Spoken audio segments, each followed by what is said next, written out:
Now joining us is Dean Baker, economist, co-director of the Center for Economic and Policy Research. Dr. Baker, appreciate you joining us tonight.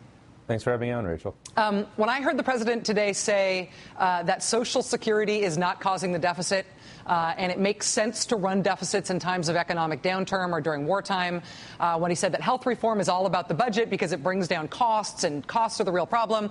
When the president said those things, they sounded to me like straight talk attacking the dumb Beltway common wisdom on the economy. But you are the economist here. Did you react to those things in that same way? Well, mostly. Let me just give the negative, and then I'll come back with the positive. The negative is we do still have 8.8% unemployment. That should really be front and center on everyone's agenda. Remember, even George W. Bush signed a stimulus bill back when the unemployment rate was 4.7%. So getting jobs in the economy really should be front and center. Unfortunately, we do have this deficit obsession that the Washington Beltway crowd has been pushing. And on that score, I agree with most of what President Obama said. That's absolutely right with Social Security. That's not contributing to the deficit. That's by law. It can't contribute to the deficit. And on Medicare and health care, he made the point exactly right. The problem is we have to constrain health care costs. The problem is the private sector health care system, not the Medicare and Medicaid programs. And he talked about constraining costs in those programs, but not going the route that Representative Ryan wants to go, privatizing them, which will just send costs through the roof.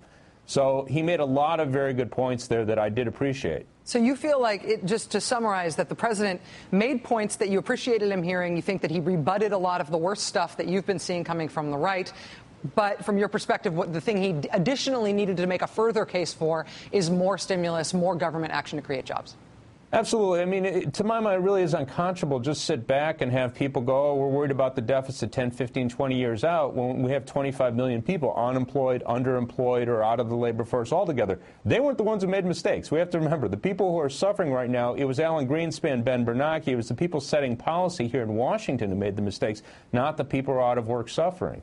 The president talked today about tax rates, about how tax rates for the richest people in the country are at a 50-year low. He mocked the Republican budget plan as unserious for trying to give another $1 trillion worth of tax cuts to wealthy people.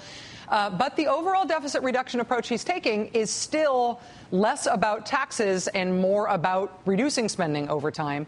Do you expect progressive economists and liberals more broadly, his supporters, to push him on that ratio of spending and taxes? Yeah, well, the number he came out with was he said that he wanted to have $3 in spending cuts, interest rates and spending cuts for every dollar tax increase.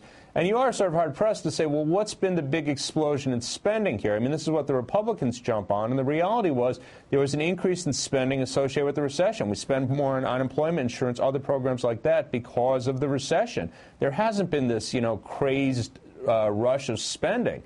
Now, there certainly are areas we can cut, and I would highlight the military budget. That's certainly an area, and President Obama did propose some cuts. I'd like to see more there. But this idea that you have to have $3 of cuts in spending for every dollar in tax increase, I just don't know why you, particularly, and that's your starting position. Again, that's one of the things that has us all worried because, again, we know even in our dreams we're not going to get what President Obama proposed. That's a starting position. We're getting up with something less. So that is cause for concern. That point about whether or not this is the starting position or whether this is the ending position, I'm seeing emerge today among a lot of economic commenters from the left, that what he talked about today would be a good move forward for the country, and the hope now is that this could be a strong bargaining position rather than someplace that he will move right from. Dean Baker, economist and co-director of the Center for Economic and Policy Research, it's good to have you here tonight. Thank you. Thanks for having me on.